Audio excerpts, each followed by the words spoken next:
Hello everyone, and welcome to tutorial sheet 1. We're still on question 3, and in this case I'm looking at part C. Again, what I'll do is the trigonometrical method followed by the graphical method, so you can get an appreciation of them. And what I'll do is I'll slightly touch on a trick for part D that may look quite confusing. So this for the moment is part C, and these numbers here that you'll find in the actual tutorial sheet, they're the answers. So we give you the answers so you can see what it is that you're doing, if you're getting it right. But this is the method. So like I said in the previous video, first step in either method is set your axes. Alright, so let's set the axes. So I always do it this way. So positive x is in the horizontal to the right, and positive y is upwards in the vertical. Alright, so it's really important because remember, don't forget to read the question. Find the resultant force, i.e. the magnitude, the length of that force vector, as well as the direction, but it's stating that it's relative to the positive x-axis, which is this guy in this case. Alright, so step 2 is break the forces into their the x and y. So find the forces in their x and y. So in this case now, unlike the previous example, we have one that isn't in line with the positive or with the x or y axes. So what we'll do now is what does that mean? Is that this 15 newtons is both now has an x component and it has a y component, right? So now and you can see it visually, it has a positive x component and it has a positive y component. So it's off in quadrant 1, which we'll speak about in the lecture. So that means that it's positive in both the x and in the y directions. Alright. So,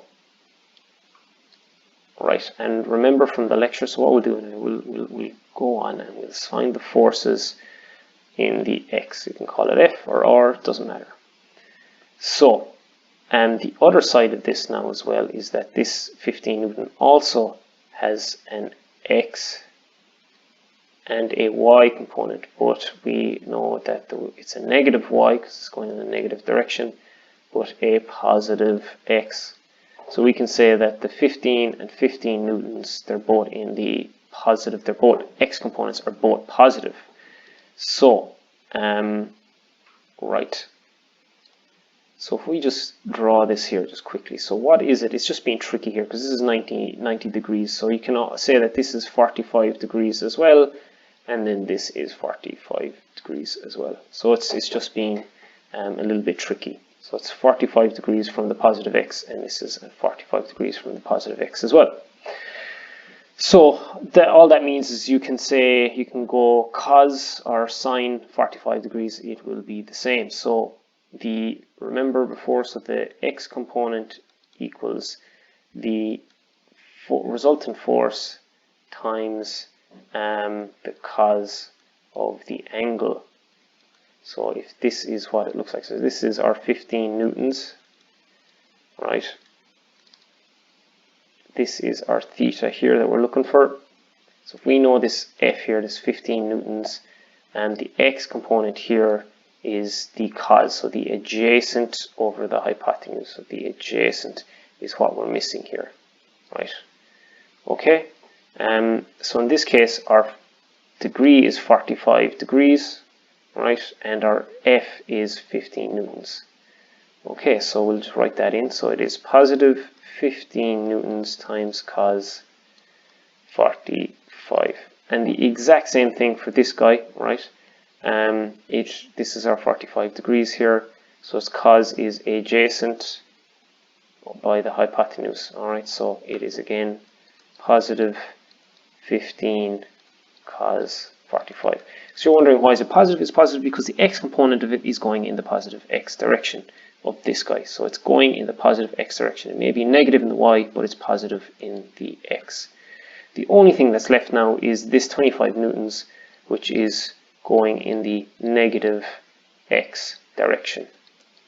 So we have to find and add those up. Alright. Okay, so what is the cos 45? So cos 45 equals 10.61 newtons. Alright, so cos 45 is, so it's 15 times cos 45.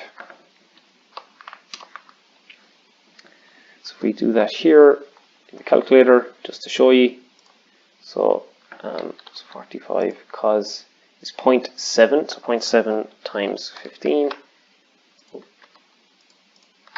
is 10.61. So this guy goes to 10.61 plus 10.61 minus 25 equals negative 3.78 newtons. So this is the x component. Now let's do the y. So I'll put y in red. So again, remember I said these guys have a y component now. So this is going to be positive y. And then this 15 Newton here is going to be a negative y. So straight away, right, you know, because it's going to be sine 45. So 15 sine 45, and this is going to be 15 sine 45. So these guys added together, so because this is a positive and this is a negative, they're going to cancel each other out. Does that make sense?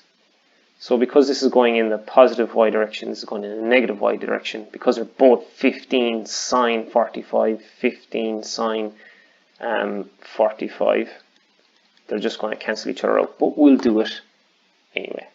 So the great thing about the 45-degree angle is the cos and the sine are both the same, 0.7 approximately. So if we go 45 and you saw the sine and the cos give you the exact same answer.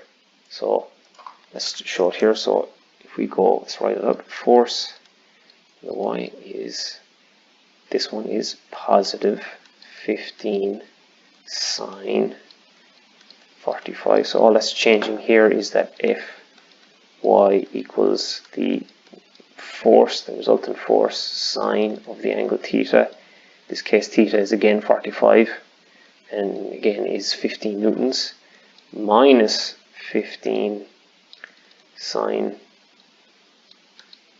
45. Okay, and in this case now, the 30 newtons is going in the positive y direction. Alright, so this goes to positive 10.61, negative 10.61, positive 30. So we're left with 30 newtons in the y direction. Okay, so what's happening here now is you will see, right, if we just compare the y direction to the x direction, you can see that the force component in the y is 10 times larger than that in the x. So that's something I want you to notice. Don't just regurgitate and bring out these answers. What does it truly mean? So that means, right, that it's effectively mainly going in the positive y direction. Very little of this resultant force is ending up in the negative x direction. Alright, so that leads us to step 3, which is to find the resultant using Pythagoras. So Pythagoras equation. So our r squared, our resultant, is going to equal the x component, which is minus 3.78. I want you to change the colors, plus the y component, which is 30 squared. So we'll end up with r equals, let's square root, we're bringing over the square of 3.78 squared plus 30 squared, which ends up being, we'll do the calculation here. So 3.78 is 14.8 plus 3900. So you can see that this won't make much of a difference. So r equals 30.23 when you square root 914.8. So we've got the magnitude. So like before, we know how large this force vector is, right? So, but we don't know in which direction. So we don't know in which direction this resultant R goes in. But we can have a good idea because remember, we know that it's a positive, right? We know that it is a positive Y direction. Or sorry, yeah, positive Y direction. So it's going to be in the positive Y. And we know that it's going to be in the negative X. So it's going to be in quadrant 2. And it's going to be predominantly in the Y direction because only a very small portion of it is negative X. And the majority of it is 30 newtons in the positive Y. So we know that the angle is roughly going to be just above 90 degrees. But let's do it properly. So step 4 is going to be find the direction. So like before, let's draw out quickly the axes. And as I said, our resultant R is going to be, well, probably somewhere very close to the Y. But anyway, this is, so we know that there's going to be an alpha. So we're going to find alpha because it's the easiest one. But realistically, we want beta, right? And remember, as I said before, alpha plus beta equals 180 degrees. So a straight line is always 180 degrees. So when we find the angle of this, it's going to be alpha. But truly what we want is beta because it is the angle with respect to the positive X axis. All right. So again, you can use sine, you can use tan because we already know our resultant, our triangle. So our resultant is 30.23. This is truly not the way they are. So we know that this is what our triangle roughly looks like. So we know that our resultant is 30.23, our Y component is 30, and our X component is 3.78. All right. So we're looking for this here, which is alpha, which equates to this up here. All right. So cos alpha equals adjacent over hypotenuse. So the adjacent is 3.78 all over 30.23, which is the hypotenuse. So we'll find out that alpha, when we bring cos over, it's cos to the minus 1, cos to the minus 1 of whatever this turns out to be, which will be roughly 1 over 10, 3.7, so 0.1-ish. So we'll get an angle of 82.8 degrees, which is not what we want. Remember, this is only giving us this guy. What we truly want is beta. So we'll substitute this up here into that equation. So beta equals 180 minus alpha, because we're bringing alpha over to the line, it becomes negative.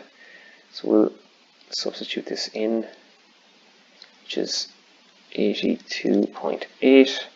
So we get beta equal to 97.2 degrees, which is exactly what we want. Oops. 97.2 degrees, but don't forget we're not done because we want to do this right.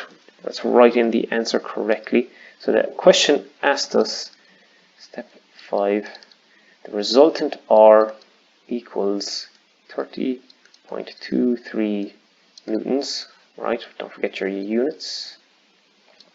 And the direction, so we'll just call it theta, equals 97.2 degrees from the positive X axis. Really important to write that out properly. And don't forget your unit, which is the degree sign here. Okay, so that is using the trigonometrical method. So next is the graphical method, which I'll show in a different video.